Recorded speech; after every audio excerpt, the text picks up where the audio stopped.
সালাম আলাইকুম বিয়াস, আশা করি সবাই ভালো আছেন। বন্ধুরা, আমরা প্রতিনিয়ত কিন্তু ফেসবুকে কাজ করতেছি। এই ফেসবুকে কাজ করার মধ্যে আমরা যে আমাদের ফেসবুকে কিছু কন্ডিশন আছে, সেই কন্ডিশনগুলো ফিল আপ করতে পারলে আমরা ফেসবুক থেকে ইনকাম করতে পারবো। এই কন্ডিশনগুলো ফিল আপ করার জন্য আমরা কিন্তু আপনার চেষ্টা করতেছি। এমনকি আমরা যখন একটা পেজ খুলি, প্রথম অবস্থা আমরা কিন্তু বেশি ফলোয়ার পিছনে দৌড়ি। আমরা ফলো কিংবা আর্ন করবো, ফলো কিংবা অর্জন করবো, কিংবা ফলো কিংবা বাড়াবো, এই নিয়ে আমরা সবসময় দুশ্চিন্তা করতে থাকি। এই দুশ্চিন্তার পিছনে আমরা চিন্তা করি কিভাবে আমরা ফলোয়ার কিনতে পারবো। কোনো চার পার্সন প্ল্যাটফর্ম থেকে আমরা ফলোয়ার কিনতে পারবো না। কিন্তু আপনি যে 4% থেকে ফলোয়ার কিনবেন, সেই ফলোয়ার কি আদৌ কি ফেসবুক কাউন্ট করবে? ফেসবুক যদি আপনার ফলোয়ার যদি কাউন্ট না করে, তাহলে সেই ফলোয়ারের কোনো মূল্য নাই। এই আপনি যে ফলোয়ার যদি কিনবেন, সেই ফলোয়ার দিয়ে যদি আপনি যদি টাকা ইনকাম করতে না পারেন, তাহলে আপনার সেই ফলোয়ারের কোনো মূল্য নাই। এই জন্য বন্ধুরা, আপনার থেকে অবশ্যই অর্গানিকভাবে ফলো এবং ওয়াচ টাইম ফিল আপ করতে হবে। আমরা প্রথম অবস্থায় ফলোয়ারের পিছনে ছুটতে গিয়ে আমরা ওয়াচ টাইম ফিল আপ করার কথা ভুলে যাই। এরকম যদি আমরা ভুলে যাই, তাহলে আমরা ফেসবুক থেকে ইনকাম করার সময়টা অনেক লম্বা হয়ে যাবে।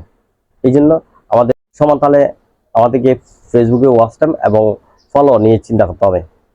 আমরা ফলো কীভাবে বাড়াবো? ফলো বাড়ানোর মধ্যে অনেক কাজ আছে।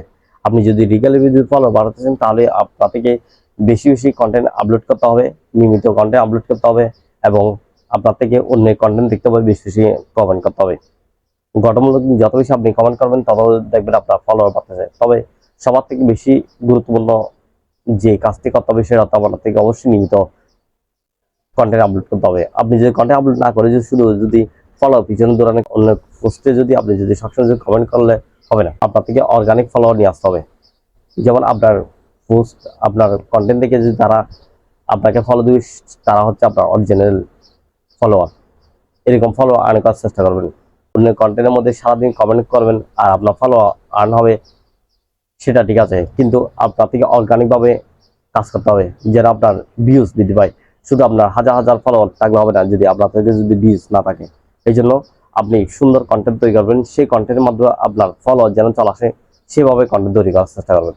তার যদি অরিজিনাল ফলো থাকে, তাহলে আপনার থেকে ভিউজ বৃদ্ধি পাবে। আপনি একটা কন্টেন্ট আপলোড করার পরেই ওনাদের সামনে যখন নোটিফিকেশন যাবে, ওনারা আপনার কন্টেন্টগুলো দেখবে। কারণ আপনার কন্টেন্টগুলো ভালো লাগে বিধায় আপনাকে ফলো দিয়েছে। এই জন্য অর্গানিকভাবে ফলো আর্ন করার চেষ্টা করবেন। আর যে বিষয়টা না বললে নয়, সেটা হচ্ছে ওয়াচ টাইম। আমরা প্রথম অবস্থায় যে ফলো পিছনে দূরতে গিয়ে আমরা কিন্তু ওয়াচ টাইমের কথা একদম ভুলে যাই। এই ওয়াচ টাইমের কথা আমরা যখন ভুলে যাই, তখন আমাদের যে কন্টেন্টের মধ্যে বিষ আসছে কিনা সেটা আমরা চেক করি না। অনেক সময় আমাদের চেক করতে হবে। তবে আপনার কন্টেন্ট প্রথম অবস্থায় তেমন বিয়ে হবে না।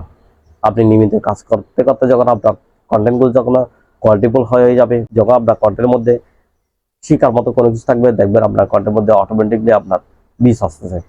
তবে আপনার থেকে ফলোয়ার যেমন আর্ন করার আপনার চেষ্টা করতেছেন, ঠিক তেমনই আপনার থেকে ভিউজ বৃদ্ধি পাওয়ার জন্য, ওয়াচ টাইম ফিল আপ করার জন্য আপনার চেষ্টা করতে হবে। দুইটা কন্ডিশন যেন আপনি একদম একই সময়ের মধ্যে ফিল আপ করতে পারেন। সব ভালো থাকবেন। ভিডিওটা ভালো লাগলে অবশ্যই ফলো করে শেয়ার করে দিবেন। আল্লাহ হাফেজ।